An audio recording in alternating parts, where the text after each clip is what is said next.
Hello everyone, my name is Daniel and today we are doing a film review about 2000's Castaway by Robert Zemeckis, and the screenwriter is William Broyles Jr. and the cinematographer is Don Burgess. So we have Chuck Norris, who is played by Tom Hanks, and he is a systems engineer for FedEx. And the opening scene actually doesn't start out with him. It starts out on a crossroad of a FedEx truck making delivery. This is out in the country area. It's going to a ranch, and the package is sent to Russia, where Chuck was working at the time, which is our first time seeing him on screen. And at that time, we actually don't yet know the significance of the package or that crossroad, but I will come back to it later. Shortly after, we get introduced to his fiancée, Kelly, played by Helen Hunt. And even though we don't see much of their relationship on screen, hardly much at all, especially at this time in the movie, but we get a glimpse into seeing that they obviously are in love and that they have a happy, healthy relationship. So while en route to work an assignment in Malaysia, Chuck's plane, he was on a FedEx cargo plane, and it went down in the ocean due to a violent storm. For those who have seen this movie, you know how intense it was. Personally, I was holding my breath during that scene, and my anxiety was definitely through the roof. That scene actually was highly praised for its realism and its intense sound design, and the use of practical effects combined with CGI actually took this sequence weeks to film. One thing that stood out during the scene was Chuck taking a risk. He got a gift from Kelly right before he left on his plane. That was a pocket watch, and in that there's a picture of her. And during the crash, while they're going down, he sees this and he's in his seat, supposed to be buckled, but he gets out and takes the risk to try and go get that pocket watch because it means so much to him already. And seeing that moment just like added to the idea of how much Kelly meant to Chuck. And once on his life raft and he gets out of the debris and is floating for some time, he wakes up and realizes he's washed up on a deserted island with no help in sight. He must learn to survive in complete isolation and making the best out of things on the island. One of the first emotional scenes that we see from him while he is on the island is his reaction to seeing the pilot's body washed up, I believe, like a day or two after he had been on the island and discovered it. And it was very raw emotion we got from Tom Hanks. Brilliant acting. It felt very, very surreal, and you really feel for him seeing the body of his pilot. It's traumatic. Over time, he has to adapt using things he finds on the island, like there's coconuts, so he has to try and survive those, and also anything that was salvaged from the plane crash, like the raft he washed up on with, shoes from his dead comrade, and then there was blades that he took from ice skates that were inside one of the packages. But one of the most memorable, if not the most memorable item that he took from that was a volleyball, which he eventually names Wilson, but I will come back to that later. Wilson, though, is his only companion on that island, which again I will touch on later, but that I think is by far the most memorable and significant item that comes with this movie. So there are certain things like Wilson that are added for added moments of emotion, whether that be raw emotion of anger and frustration of him being stranded, or small little comedic bits of him trying to entertain himself and keep his sanity. For me, one of the most notable scenes when he's lying in a cave at night and he flickers his flashlight on and off, slowly looking at a picture of Kelly in that pocket watch, and you don't yet know the significance yet, so it doesn't seem very significant for those who have not seen this, but I will come back to it because it comes back later, and the significance of that is actually very well done. While the majority of this movie consists of Chuck being stranded on the island, and you may be wondering, maybe it's a little bit of a boring film because most of the movie is that sequence of him on the island, but let me tell you, you're wrong.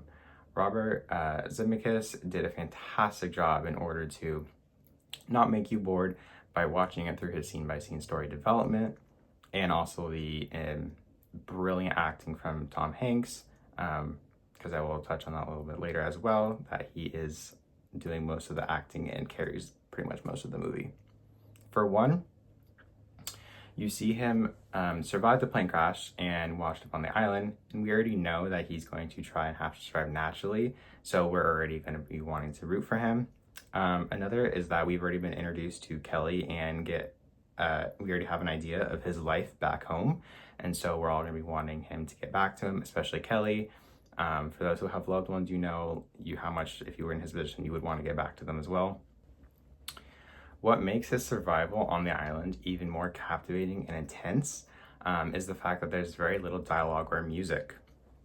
I truly actually did not notice this when I was watching the film until I realized when I was doing some extra research, and it hit me. I was like, yeah, there really was no the only dialogue from Tom Hanks is him talking to himself or to Wilson, and the music, there was very little to none in all of the island scenes.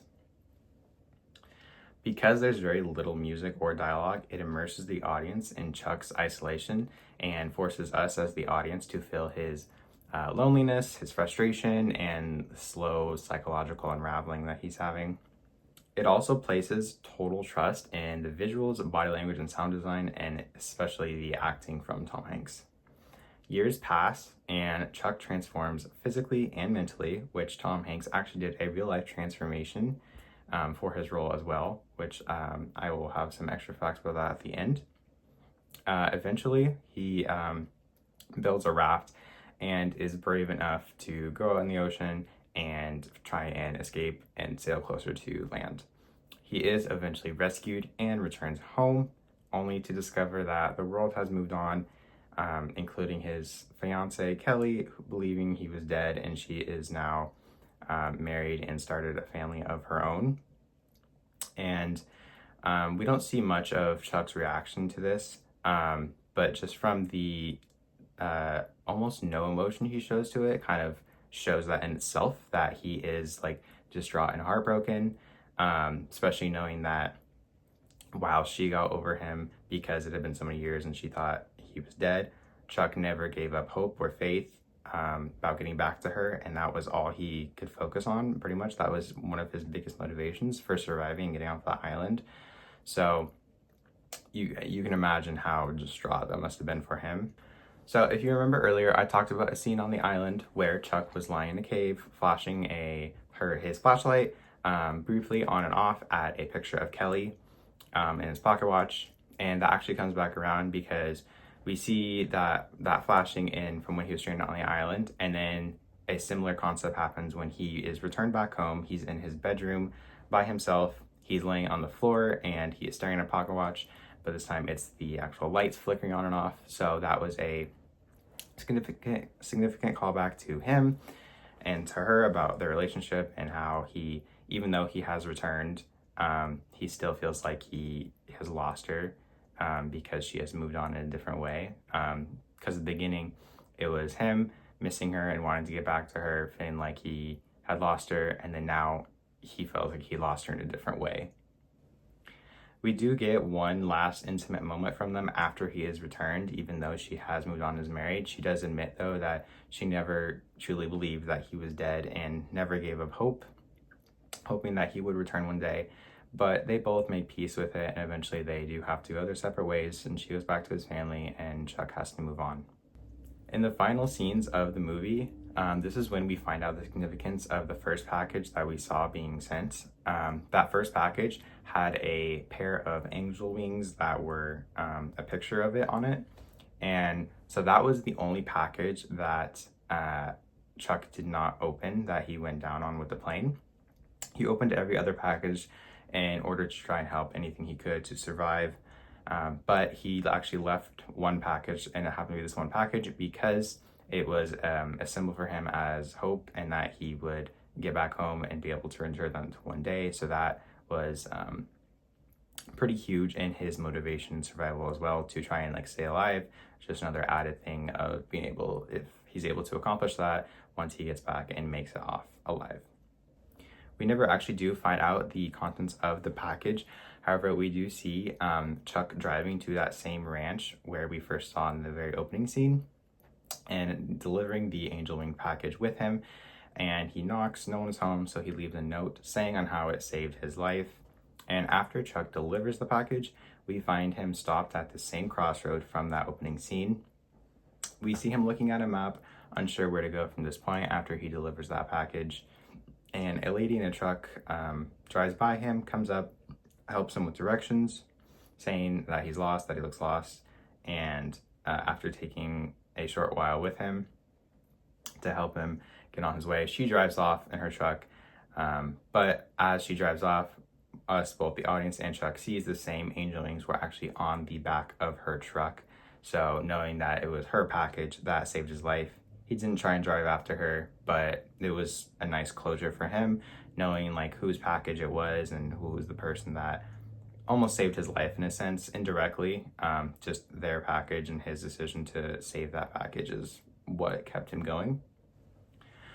Overall, this movie is a masterpiece and is iconic because there's aspects like, for one, Tom Hanks did most of the acting in that, and not just most, by himself.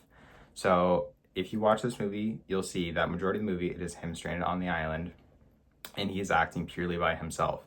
And for the movie to be this captivating and draw you in this good, for someone to be acting alone like that with no other co-stars to work with, you gotta be pretty good. So Tom Hanks absolutely nailed this role in his solo acting performance. And also the human storytelling, just with tapping into universal human fears of like isolation, loss, and search for meaning. Wilson also became the volleyball, if you've forgotten. Wilson became a pop culture symbol. And director Robert Zemeckis stripped away music, dialogue, and spectacle to tell a quiet and powerful story. Again, no music actually adds to that drama and suspense in a way you wouldn't think. It actually makes you more immersed in what like the raw emotion and actions that Tom Hanks' character is playing, because we see how Chuck does start to like lose his sanity, but it's all done through the lens of as if we were just purely there observing him. And it felt very much like a real life situation. And I think the music and very little dialogue helped.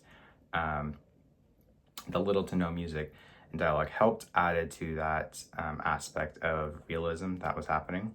So for my final thought about this, my recommendation, yes, it was actually a brilliant movie. I would definitely watch it. It is listed as a romance drama. And while I don't necessarily think I thought of it as a romance, you actually realize it is, because the whole movie is kind of about him. While he is surviving, that is the main thing that is happening in the film, but his main end goal is to get back with Kelly. And it really is honestly a true love story, and him going to the lengths he can to survive and try and get back to her. Okay, and so for a little bit of a quiz now for an activity, the first one is, what did Chuck use to smear to create the face of Wilson on the volleyball? So you have A, his blood, B, the juice of a dragon fruit, or C, lip gloss from a package. If you guessed his blood, you are correct. After sustaining many cuts and injuries, he eventually uses his blood because he smacks the volleyball with his hand and it creates kind of like a face, and he edits a little bit by drawing on it, which introduces Wilson. The idea of Wilson was actually not in the original script. It evolved during production as a way to give Chuck a way to externalize his thoughts, and you can actually buy an official Wilson Castaway replica, which is complete with the handprint face. All right, next question. As I mentioned earlier, Tom Hanks did go through a real life transformation for this movie and for this role. So how many pounds did Tom Hanks have to lose for his role as Chuck Noland? A, 45 pounds, B, 50 pounds, or C, 65 pounds? If you guessed B, you are correct. Filming was paused actually for over a year, so Tom Hanks could lose 50 pounds and grow his hair and beard for the post-crash scenes.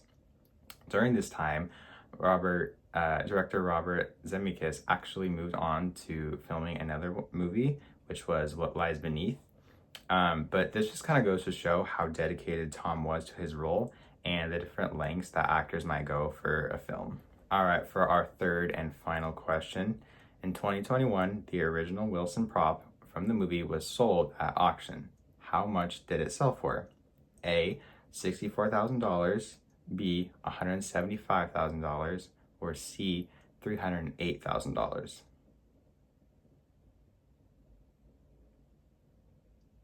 $308,000 is the correct answer. Wilson has actually become one of the most famous inanimate movie characters of all time. He's even referenced in pop culture across shows like Family Guy, The Office, Friends, and more. Tom Hanks actually once joked that he cried more when Wilson floated away than any other scene that he's done. That was probably the longest emotion that we did see. There was a moment where Wilson floated away, and it just kind of showed you how like a bit of a comedic, but also like how he developed a relationship with this volleyball in order to try and have a companion, someone to talk to. So that is my review of Castaway 2000 by Robert Zemeckis.